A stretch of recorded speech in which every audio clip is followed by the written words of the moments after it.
Le roi et ses enfants.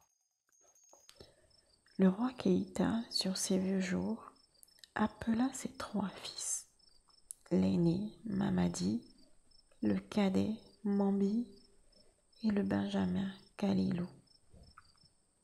Mes chers enfants, leur dit-il, je suis très âgé. Je me sens malade ce matin et je pense n'avoir plus que quelques jours à vivre. Comme je vous aime bien, je vais vous donner en héritage 15 tonnes d'or. J'ai fait 3 parts égales, les voici. Et dans un grand coffre, à côté du lit du roi, apparurent les héritages respectifs des enfants. Le surlendemain, le roi Keïta rendit l'âme.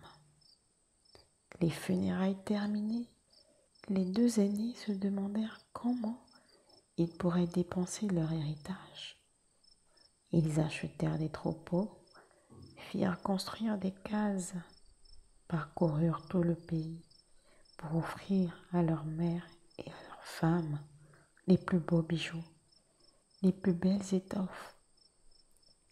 Puis ils passèrent leurs jours en festin continuel. L'argent, on le gaspillait. C'était à celui qui organiserait les plus belles fêtes, aurait les plus beaux tam-tams. Un jour, les mères de Mamadi et de Mambi rendirent visite à la mère de Kalilou. Ils se moquèrent d'elle et la ridiculisèrent en constatant qu'elle ne profitait pas de l'héritage de son fils.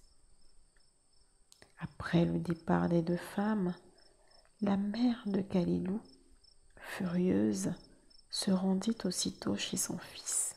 « Fils ingrat, cria-t-elle, tu ne m'offres jamais de cadeaux, tu n'organises jamais de fêtes. Vois un peu comment vivent tes 2 frères, prends donc exemple sur eux. » Et elle fondit en larmes. Kalilou ne répondit rien, mais partit dès le lendemain matin en voyage. Au premier village qu'il traversa, des enfants malmenaient un chien qu'il tenait en laisse. Ils le conduisaient au fleuve pour le noyer. « Pourquoi, chers enfants, voulez-vous tuer ce chien ? Il a dévoré la viande du fils du roi. Prenez cette poignée d'or, vendez-moi votre chien. » Les enfants, qui ne s'attendaient pas à pareille aubaine, n'hésitèrent pas un seul instant. Et Kalilou continuait sa route, accompagné du chien. En entrant dans un 2e village, il aperçut des petites filles qui pendaient un chat. « Pourquoi pendez-vous ce chat, fillette ? » « Parce qu'il a bu le lait du roi. » « Prenez cette poignée d'or et vendez-moi votre chat. » Et Kalilou se remit en marche, suivi du chien et du chat. En entrant dans le 3e village, il vit un chasseur qui allait tuer un vautour. « Pourquoi, chasseur, veux-tu tuer ce vautour ? » « Parce qu'il dévore les oiseaux du roi. »« Tiens, voilà une poignée d'or et donne-moi ton vautour. » Et Kalilou, accompagné du chien, du chat et du vautour à qui il avait sauvé la vie, reprit sa route. Ils arrivèrent bientôt dans un espace désert où l'on remarquait simplement une grotte. « Homme, dit le vautour, ici est mon logis. Entre dans cette caverne, ne crains rien. » Tous y pénétrèrent.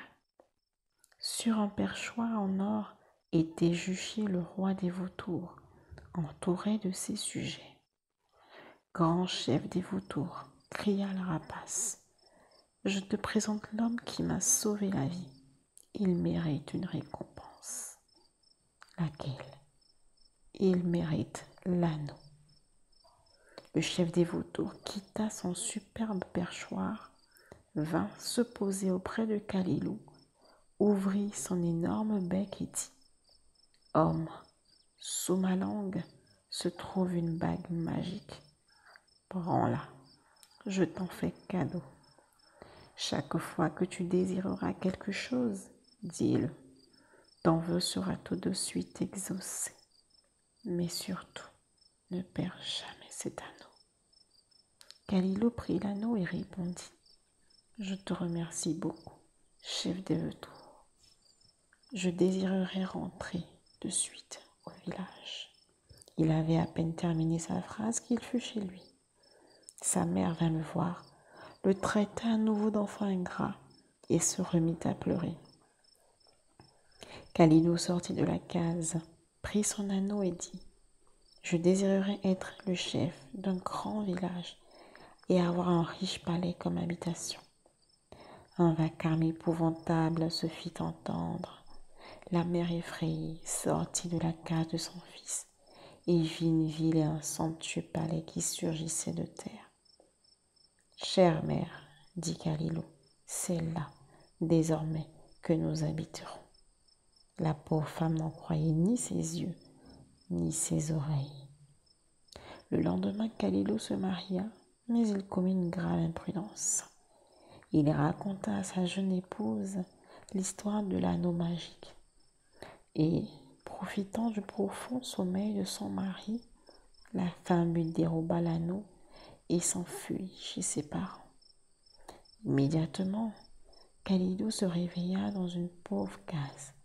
Plus de palais, plus de ville. Le chien et le chat se consultèrent et décidèrent de récupérer l'anneau du maître. Ils arrivèrent au village de la jeune femme, près de la case où elle logea. Le chat dit: Chien, reste près de la porte et tiens-toi prêt à t'enfuir. Puis il pénétra dans la case, près de la jeune femme qui était assise près d'un foyer. Le chat, en ronronnant, s'approcha d'elle. Quel beau chat, fit la jeune épouse, et elle le caressa, le prit sur ses genoux. L'animal se laissa faire. Brusquement, il sauta à la gorge de la femme qui, tout effrayée, recula en hurlant. La bague qu'elle tenait sous la langue tomba à terre. Le chat la prit, fuit vers la porte et bondit sur le dos du chien qui détala à toute vitesse. Quelle ne fut pas la joie de Kalilo quand il reprit l'anneau.